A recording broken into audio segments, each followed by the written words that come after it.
Hi, everyone. Welcome back to the MSDW BizApps Marketing Minutes podcast. I'm your host, Adam Berezin, co-founder of MSDW, and I am thrilled to have you all here with us today.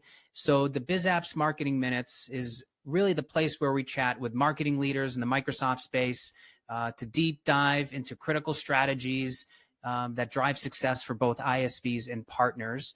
Today's guest is Amanda Sherry, who I'm very excited to have on. Amanda is a Microsoft channel veteran and VP of marketing for Western Computer. Amanda, welcome to the BizApps Marketing Minutes podcast. Thank you so much for having me. Very excited to be here. Yeah, absolutely. So to get started, how'd you end up in the Microsoft channel? Yeah, so I kind of fell into it, just like I kind of fell into marketing overall. Growing I've up, heard that before from other people too. You fall in and you just don't leave. Yeah. You're here forever, which is a great thing because it's a great community to be a part of. For sure. So growing up, I always had a very strong interest in the arts. Grew up dancing, grew up loving design. But then I also was very interested in the way the mind worked, in the human psychology. So I kind of fused those two together in marketing, and it's like the left brain, right brain, the analytical side and the design creative side, which is really interesting and I love.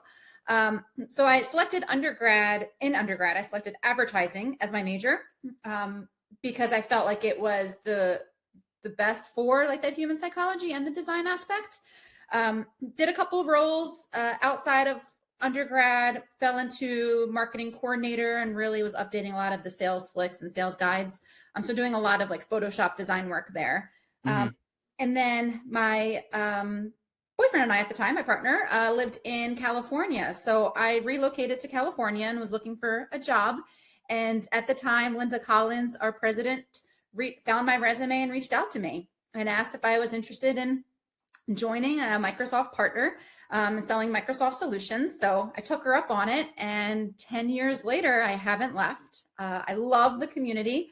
I love how we help each other and we support each other, and there's always someone to reach out to. So in a remote setting, you're kind of on an island, but in this community, I don't feel like you are. There's so many different people that can reach out to in any capacity to help you with anything you're experiencing. So yeah.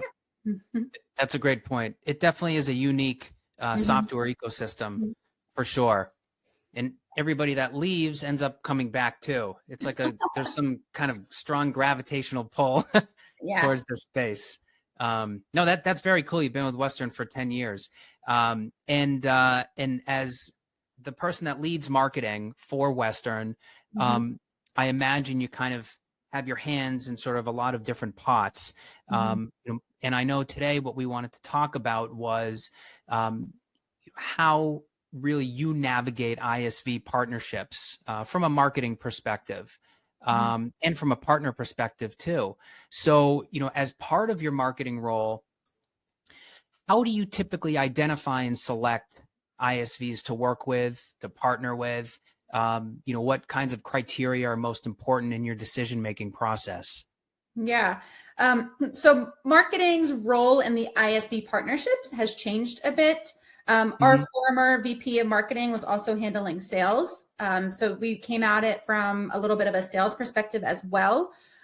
Now we have a product team that is owning our partner and our ISV relationships. So they are the team that goes out and evaluates where do our customers need help, what gaps are in the solution, and where can we fill them? And then they research what partners are available, and we kind of have conversations on these are the potential ISVs that we can work with, which one are we better suited to go after, and why. A lot of our considerations stem around customer satisfaction. That is huge for us. We very much want to be the long-term partner for our customers, and we don't want to bring in or recommend an ISV solution that does not have customer satisfaction at the forefront. Our founder, Tom Bardos, created a people-first culture, and Kristen Sage, our CEO, is continuing that culture. So we are very much people-oriented, and we like to work with partners that are people-oriented as well and really care about their customers and each other. So some other factors that are being considered are, not only do they have an integration to Dynamics, but what is their experience like? Because you can build the integration, but not have a lot of experience or not a lot of customers on the Dynamics platform. And really having to understand the nuances of Dynamics versus other solutions and other publishers and providers. So the experience in the integration, considered a bit separately, though some people would kind of weave those together. We are a North American-based partner. So we want to make sure that there is a North American presence, making sure that they understand the way North Americans think, feel, speak, work, et cetera, making sure we have someone on the time zone to make sure that we have that customer satisfaction. And then really what is cost effective for our customers. ISVs are very valuable in filling gaps, but if it's going to be a very cost, it's going to be a very heavy monetary fee for the ISV, we have to evaluate whether that's best done by any custom implementation or an ISV. So evaluating kind of all of the above, but leading with your satisfaction. That's super interesting. And, I know we were talking earlier before this, and I really find it interesting that the marketing team isn't, at Western at least, isn't kind of directly responsible for vetting those ISVs. It's sort of the product team and the sales team. I think that's really interesting. And, there are a lot of ISVs that I've found and that we work with too, that try to connect with the marketing team at various partner organizations. And they sort of think that that's the way to go. And, I think to some degree, when ISVs are looking to do kind of co-marketing opportunities, they would obviously reach out to the marketing department, but the actual sort of vetting, I think, is really interesting that the product team does that. Something else kind of struck my mind too when you were kind of when you were talking about that also, in the sense where even if they have an integration, a direct integration, that doesn't necessarily mean that they're 100% a good fit for Western, because there's other factors involved. I think that's a really important note for ISVs watching this. So that's pretty cool. And one thing that I often wonder about too is, how high up on the priority scale are ISVs with a partner? And by that, I mean, what I've always kind of envisioned from a partner's business is they have sort of new implementations, then there's upgrades to existing customers, there's sort of your own kind of consulting or managed services that you provide to your customers, and then if there's some need that you can't fill, then you kind of explore the different ISVs that are out there. Is that sort of how that priority list goes, or am I way off? You can be honest. I would agree with that, but I think they're not all as far in between, because ISVs, they do enhance the functionality and they fill the gaps for that end user's face. I think when you fill those gaps and you can increase user adoption, you can increase ROI of the entire solution, which is the whole end goal, right? We want to have very long-term partnerships with our customers that go 10 years and beyond. And it's not just an implementation and done. So having ISVs that have industry experience, that help us with that industry, build that industry knowledge, provide the best recommendations, are going to keep our customers using the system for as long as possible, so they can really see the ROI and across their entire stack. Yeah. How important is it for ISVs to position themselves as thought leaders and experts around that particular solution area? Well, I think it's really important for the partner and the ISV to work together from start to finish. So I think everyone should be considered a thought leader, or consider themselves a thought leader and put thought leadership content out there. And I think of this from a marketing perspective, we know that people are self-guiding themselves through the sales cycle. So even before they come to a customer, may come to us, they may be researching what solutions are out there. So making sure that they're that thought leader and they're answering those questions and they get ahead of it. And then when we come as the backing, like, yes, we have a relationship with them, they're a great partner to work with, makes a stronger case for it. But But especially when you're becoming very industry specialized, I mean, I think going back to that human psychology, people want to belong. They want to feel part of something. So if Mm-hmm. we can create very customer centric communities that are industry specific and they feel part of something, then they can understand and have conversations on how other like-minded customers are using the solutions or using the ISV products. It helps with that adoption, the ROI, but then just making sure that they are in that customer satisfaction, right? They're making sure that they're Yeah. very happy on the Dynamics platform. Mm-hmm. Mm-hmm. Yeah. No, that makes sense. And speaking of customers being happy, um, how and I know you mentioned this about sort of filling in critical gaps in various dynamic solutions. Can you share an example where an ISV partnership really played a significant role in solving a very specific customer challenge? Sure. So I think, we are industry specialized. One of the industries that we target is distribution, and some Mhm. verticals underneath distribution are consumer packaged goods and food and beverage. And we're seeing one of our partners, which has been a great partner from a marketing standpoint, but also a product standpoint, is Celigo. And they Yep. have an integration that really helps with Amazon. So using, knowing a lot of CPG customers, right? They are trying to find their customers and meet their customers where they are.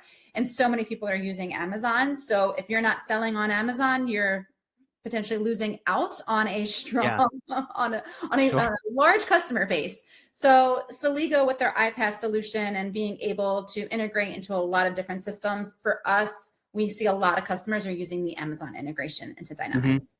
Interesting. Yeah. Yeah. I'm super familiar with Celigo. Celigo does a bunch of work with MSDW. Mhm. They're actually one of the first ISVs to be officially vetted by Mhm. MSDW. See, it's not just partners that vet; we vet too. They used our verification service, which is pretty cool. So we kind of did a whole analysis on their solution, their company, using a lot of different criteria, and they were actually awarded the MSDW verified ISV badge, which is pretty cool. Yeah. So I was really happy to see them do that. Um, And that goes back to so people. Sorry. yeah. So that goes back to Oh the yeah. everyone at the company. When you look at that people perspective, they care Hmm. about their customers. Everyone Hmm. I've spoken to or reached out to for help in different ways has always been there. So from when we're looking at evaluating from a marketing perspective, who do we want to go to market with from an ISV? Yeah. Making sure that we have the right setup in terms of lead generation, that we're both putting our customers first, that we're both Hmm. people-centric companies, Mm. and that we have a close collaboration and we are really supporting everyone long term. So I think hand in hand, it fills that gap from a customer perspective, but it's also really great from a go-to-market and a marketing collaboration perspective. Hmm. They're a great partner to work with. Yeah. No, that's great. And that's important for all you ISVs out there listening. Shared goals, shared priorities from a demand gen perspective too. Mhm. Interesting. Yeah. I like that a lot. Um, so, and, and I think that kind of leads me to my next question in terms of some of the characteristics of ISVs that you've had the most productive and successful partnerships with. And you kind of touched on that with Celigo, but in general, sort of what has made those relationships, those other relationships, stand out?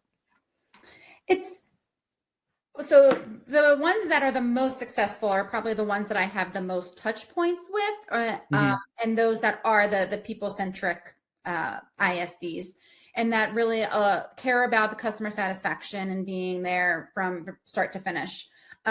We've had some experience in the past, which I don't believe we work with those in anymore, but when something does go wrong for our customers, we need to put everything aside and just fix the customer's problem and really make sure that the customer is satisfied, and then get Hmm. to the root cause on, hey, why did this happen? Anyone that starts to point a finger and says like, hey, this is your issue, or no, this is your issue, like that just takes time and then Yeah. away from a customer. Sure. So that goes back to making sure that they are customer centric and they do have customer satisfaction at the forefront of what they do. Hmm. Yeah.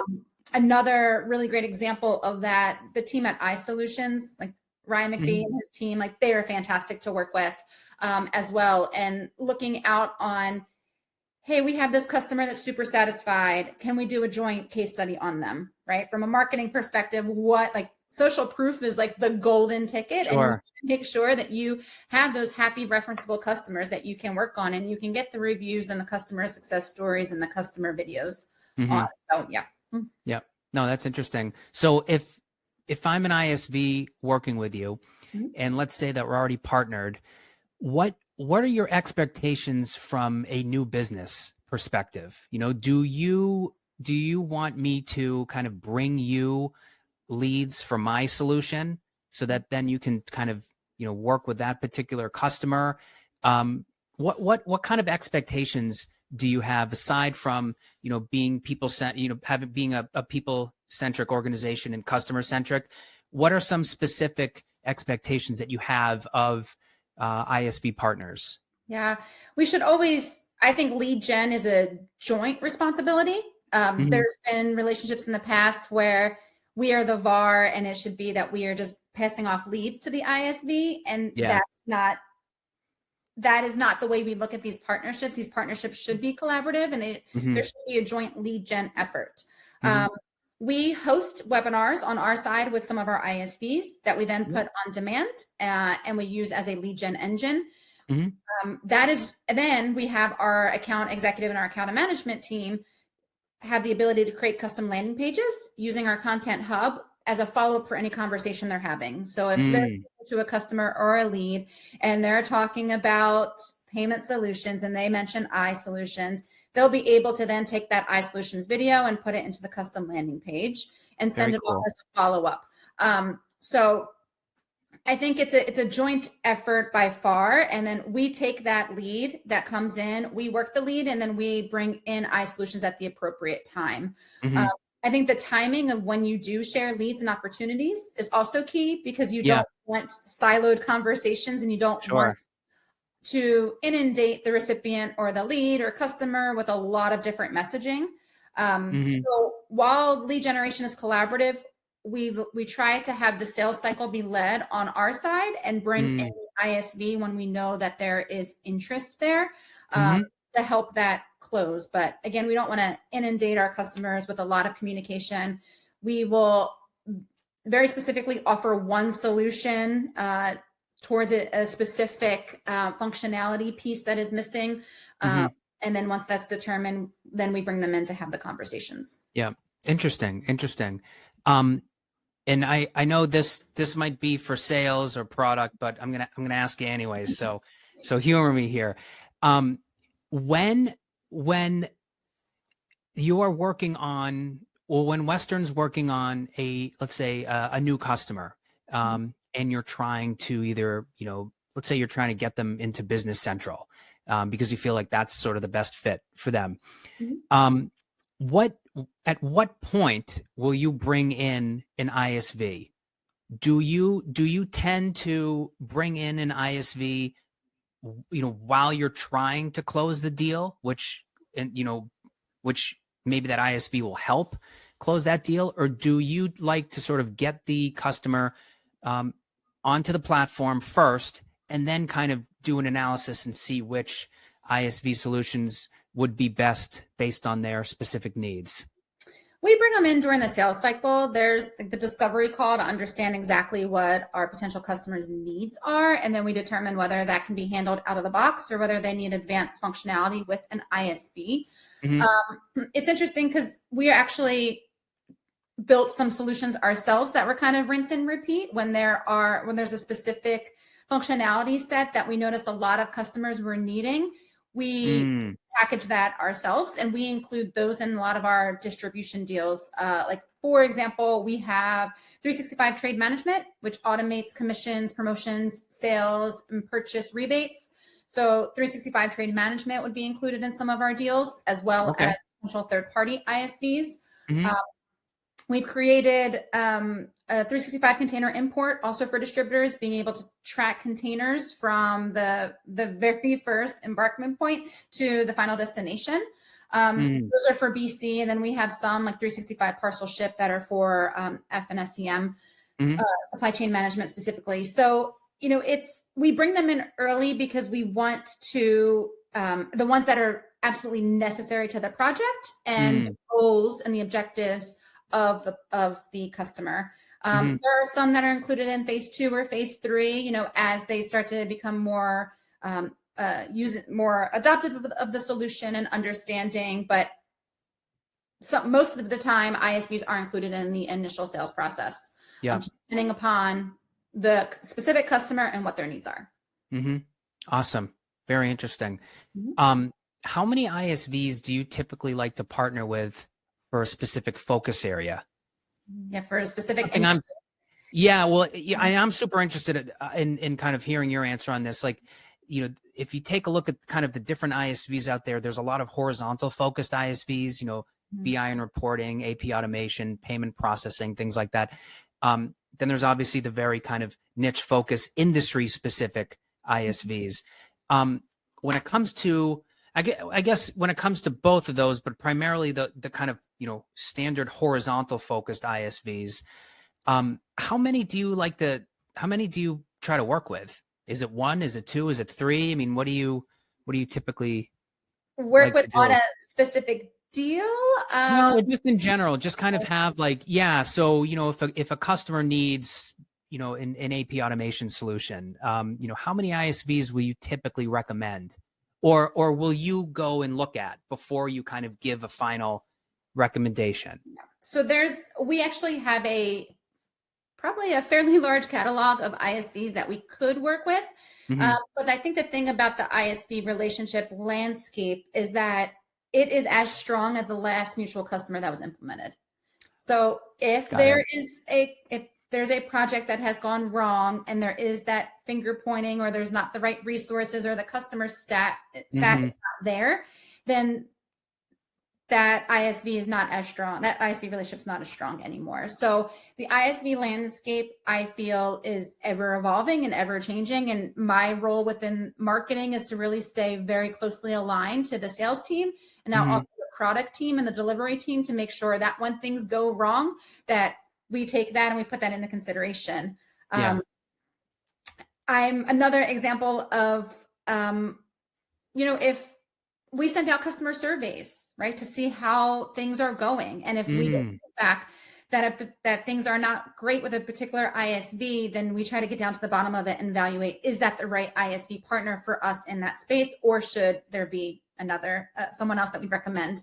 Yeah. So we generally have partnerships with a couple ISVs that are in a specific functionality area. Some are stronger than others. But we try to recommend the strongest one that we've had the most success with lately. Hmm. Uh, Makes sense. yeah, it's a tricky landscape navigating it all. I will say, Yeah. coming into this 10 years ago and understanding like why we had so many partners, and one week I was like, okay, we're marketing with this partner, and then a month later it's like, nope, no more. And I'm like, well, wait, Mm.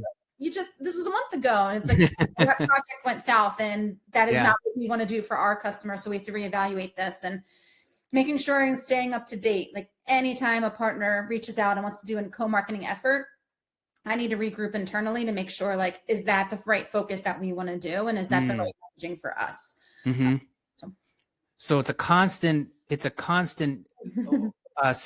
it's a constant stream of evaluation, yep. basically. Yep. So, ISVs, they need to perform Mm-hmm. consistently.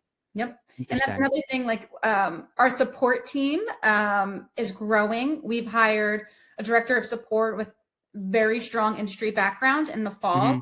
and getting their take on it too. Like, how's the support for that ISV? How is that support team? Do they work with us really well? Another consideration to take. So Yeah. it's not a siloed effort at all for us to evaluate our ISV partners. We really Hmm. have every department's um, best interest in mind, and making sure, like, do we have a strong marketing engine? Can we bring in the right leads? Mm. Sell that from a sales perspective. Can we sell it? Is it going to be the right fit for our customers? Do we know how to deliver it and implement it? Who's doing the Yeah. delivery? Is it us or is it them? Making sure, like, from a support standpoint, can we support them?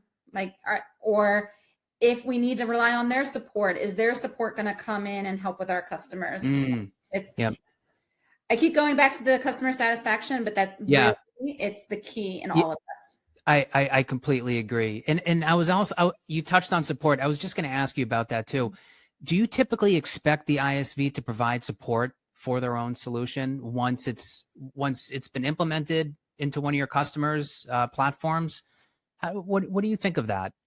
If there's someone on our team that's very familiar with the solution, then they can typically step in and help. But there are Mm, times when we have to rely back on the ISV for their support as well. So yeah. the option should absolutely be there, but we do want to streamline the support as much as Hmm. possible, right? Like the more people we put it through, that customer stat starts to go down, right? We want to make sure that when someone comes with a problem, that we can solve it as quickly as possible. Hmm. And I remember earlier in the conversation mentioning some interesting co-marketing Mhm. opportunities with case studies, with webinars. Um, it kind of got me thinking, what are some other kind of creative co-marketing opportunities that you've seen ISVs present you? Um, So one example, we actually didn't move forward with it, but I loved the concept behind it. It was actually from Saligo. We were trying to drive G2 reviews, and Hmm. Megan had the idea of doing a direct marketing campaign and sending like a little package with the G2 QR code to try to drive reviews, and then Yeah, that would help with opportunities sure. on their side. So sad we never went forward with that, but I thought that was a really great idea. There are some challenges when you go direct because you don't know whether people are in the office or at home. We Yeah, are almost a fully remote company, so yeah. there were some Same with like little us. nuances that made it a bit Yeah. hard. But I really feel like the more targeted you can get, like we weren't trying to go after our entire database with that. We were being very targeted of who can we reach out to that would be a great fit for us for driving G2 reviews, but also be a Mm. great fit for Saligo in terms of opportunities. Hmm. So that was one of the more creative ones recently. We do a lot. We're starting to go more into thought leadership videos. Those are doing really well for us on LinkedIn in general. So co-marketing on LinkedIn, doing the webinars and the joint promotions has helped. We've launched a LinkedIn newsletter last year that's been really successful. So trying to Hmm. get ISVs to provide some thought leadership there within our Mm. newsletter and reaching That's our pretty cool. audience. Yeah. What are some I really think it's the videos. Like everyone keeps like the whole like the future of marketing is videos. And I feel like we've been saying that for 4 years, Yeah, yeah. but it's still the future, right? It's still Sure, going sure. in that direction. Now it's just getting shorter. Um, Yeah. those long form videos are not doing it's the short videos. So I do like that. I do think with AI coming in, right? And things Hmm. are content is getting published like never before, right? It's like Yeah. light years fast now. Yeah. I think people are craving or going to start craving that human connection and that Hmm. human to human interaction. So partnering face to face, supporting each other at events. We had a partner that gave us little flyers, and they had a barista section at Summit. And Hmm. if one of our customers from our booth came over with a barista, they got a special gift and a cappuccino or whatever drink they'd like. So coming up with some in-person things is a lot of fun too. Yeah. No, that's interesting. Yeah, the face-to-face interactions, Mm-hmm. super valuable. Mm-hmm. Agree with that completely. Mm-hmm. Um, so gonna throw this out there, and you don't have to mention the company name, okay, or company names. Okay. What do you have an example of like just a disastrous ISV relationship? I have heard some horror stories, right?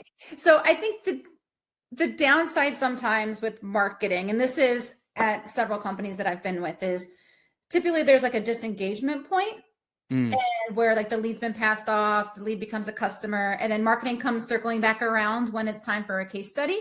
yep. So I'm trying. we're breaking that mold here, right? We're having marketing be involved throughout the entire customer life cycle and the entire customer journey, because marketing can support that customer journey in so many ways. That is not really considered, and our focus is broader than just lead gen. So I've heard of, like, when I mentioned that finger pointing, something happened with a customer, there was really long support tickets, long cycles, and they just were not taking ownership of the problem and were pointing the finger back. And it took a really long time for that case to be resolved, and it just did not provide a great experience at all. And when things like that do come up, we reevaluate that partnership, unfortunately. And all it takes is one really bad experience from our customers to evaluate the partnership. But sure. So that's probably been the most, there's been a couple other situations of, in person is great, Really? but sometimes you can catch people at the wrong time, at like community summit, when you have end users there. Like, you can just catch someone on an off day, and it just doesn't really bode well for the ISV. Thinking like when you're out there and you're in front of an end user, you are representing your company from as soon as you leave that hotel room, right? So everything you do, whether you're speaking on the phone to someone else and you don't understand a customer is behind you, like that just is representation of your company as a whole. Yeah. I can imagine that's not good. I can think of some examples that I've seen as well. Unfortunately, there's gonna be examples, and some people, you do have off days, and that could be an isolated incident and not how the entire company presents themselves. But unfortunately, when it's in front of an end user, that is what they see, and that's what they associate you with. No, not good. So getting back to AI really quickly, because you were talking about AI in marketing. There are so many ISVs now that either have AI incorporated into their solution, or they're working on it. How important is that as a partner to work with ISVs that are, I guess you can call them like super innovative, are keeping up with sort of the latest technology trends and, applying them to their own solutions? Do you think that at some point, and I kind of have a theory about this, but I want to hear what you have to say, on the customer side and on the partner side, the ISVs that both of them choose to work with, really the determining factor, or one determining factor, is going to be if they have that element of AI incorporated into their solution. What do you think? And if I'm wrong, you can tell me I'm wrong. No, I think that's a trend that's probably coming. I don't think enough of the SMB, SMC, specifically the SMB market, is really utilizing AI right now, or even the out of the box functionality of AI within the solution. I think a bit more training is there, and having them get started, right? So I was just at a conference last week, listening to different publishers, and it was like start by starting. Like, that was a takeaway of, to use AI, like, you just have to start, and it's using what's already there. So I think it's, as the adoption of AI takes off, I think it's going to become more of a deciding factor. So maybe a little far away from it right now, but the companies that are starting to utilize AI in their products are going to have a foot ahead. Yeah. And I know this theory. Yeah, no, I could see that. It's kind of similar topic, but it's a little off topic. But I guess it is sort of relevant from an AI perspective. I feel like being able to educate the customers about AI in general, I think, is a huge task that ISVs have and partners have, but I feel like it falls more on the partner's shoulders. And I understand what you said, kind of the best way to start is to just start. And that totally makes a lot of sense to me. But I feel like there are a lot of smaller sized businesses that, let's say they're on Business Central, they're on GP, and they know that they should be using AI in some form or, capacity, but they're not really sure how to do it. And partly, I was talking with one of my friends that owns like a decent sized transportation and warehousing company, and they use Business Central.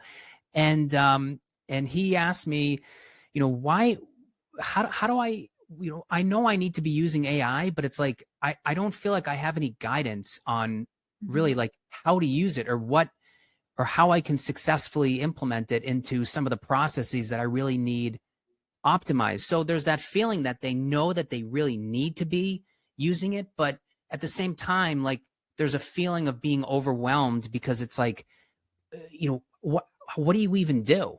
Mm-hmm. You Yeah. know? And their current partner is not doing a good job of helping them out from an education Mm-hmm. perspective. So how do you get around that as a partner? What do you need to do? Well, there definitely needs to be some training offered there, and we need to get people to understand. I think also it's a strong argument. If security wasn't a strong enough argument for our on-prem users to get to the Yeah. cloud, I Yeah. think AI, and if you're not utilizing it, you're going to be constantly falling behind and trying to catch up. Mm-hmm. But I think there's potential for training there, absolutely. But it's more that we offer managed support services. So that's that long-term partnership and making sure that like we're helping with this adoption. We're helping to portray what the Microsoft's roadmap is. Mm-hmm. So having a partner that is strong in that capability, we offer wave release updates where we, on 2024, our wave release updates focused a lot on AI, and like these are the capabilities that are coming out, and we walk through some of them. But it's really, I use AI every single day. Yeah, I do too. Yeah. Yeah. But I'm still learning things just from screen sharing internally and trying to figure out like, oh, hey, how do I find this answer? And one of my colleagues was like, oh, click that button. And it uncovered all of these things. I was like, oh, wow, that just saved me so much time. On a task that I have to do numerous times a day, that just saved me a lot of time. And I wouldn't have known unless we were on this call sharing our screens. So Yeah.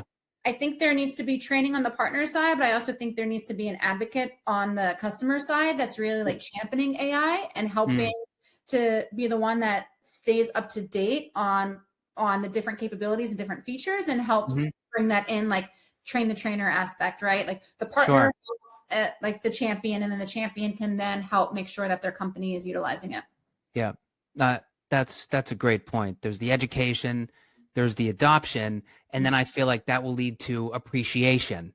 So they will appreciate when ISVs have AI built into their solution because they'll understand how to properly adopt it because they've been educated by the partner. That's really cool. So before we wrap up, and I really appreciate you taking the time to chat. This has been awesome.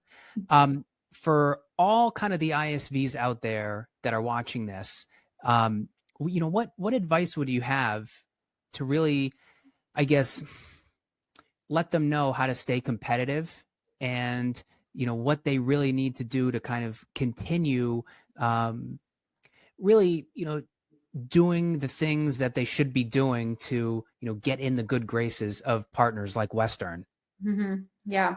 So the market is definitely saturated with ISVs. So making sure that you have like your features and functionalities are staying on the forefront. So I do think the AI conversation is going to be bigger, but I also think it needs to be like ethical AI practices as well. Like that's going to become more involved in the conversation. I think people are scared to use AI because they don't know where their data is going and who has access to any data. So I think that's why some smaller companies have maybe shied away from it. So making sure that there's some ethical AI practices there. Data and analytics, maybe that's just because I'm really in love with data and analytics, but making sure that a company can prove and show the ROI of a solution, I think is key. If you don't have a hard ROI, it may be one of those, like if budgets are ever cut, that may be the solution that they want to cut. So you need to show the utilization and you need to show the ROI. And I think also there's a stronger shift in general with sustainability, making sure that you are a sustainable company and you have like good ethics all around, that you Interesting. are like a people-centric organization that really cares about the satisfaction and that you make customers feel heard. Great. No, I think that's phenomenal advice for all the ISVs out there. So I Yes. hope they take it. Yep. Yep. Awesome. Well, Amanda, I want to once again thank you so much for taking the time to chat with me and be on the Biz Apps Marketing Minutes podcast. This has been awesome. I've learned a lot. I'm sure all the ISVs watching this will learn a ton too. So thank you very much. I really appreciate your time. Thank you so much. I enjoyed the conversation.